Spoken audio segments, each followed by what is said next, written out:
Alan, saan gagamitin ng Philippine Navy itong mga bagong barko? Aga dahil nga sa maliit na sukat lamang nitong mga barkong ito, ang pangunahing tutungkulin nito ay ang mag-ikot sa mga coastal area na mababaw lamang ang tubig dahil ito yung mga hindi na kayang pasukin pa ng malalaking barko na assets ng Philippine Navy.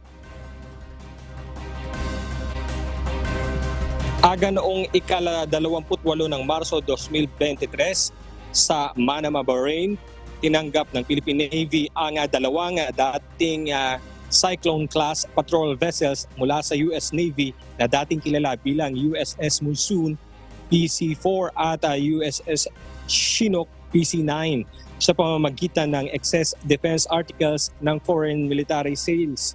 Ang dalawang sasakyan pangdagat ay pinangalanan bilang BRP Valentin Diaz PS-177 at BRP Ladislao Diwa PS-178. Hango ito aga sa mga bayaning Pilipino na kasama sa mga taga-pagtatag ng katipunan na nagsagawa ng revolusyon laban sa Espanya noong 1896. Ang nabanggit aga na sasakyang pangdagat ay may sukat na mga 170 siyam na pie at 55 metro ang haba at 24.9 feet naman ang lapad.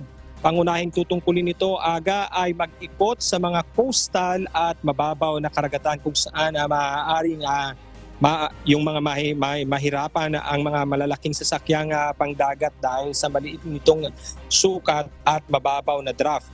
Ito ay angkop para sa mga operasyon ng patrol, interdiction at surveillance laban sa mga kalaban na sasakyang pangdagat. Maaari din itong rumisponde sa mga pangangailangan sa mga emergency sa littoral battle space sa loob ng mga low intensity conflict environment.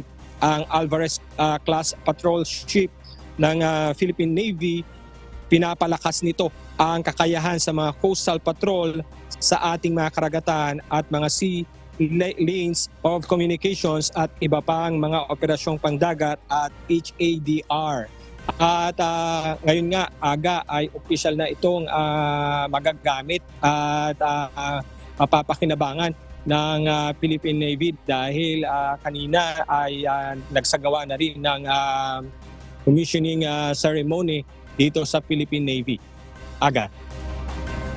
Maraming salamat, Alan Manansala.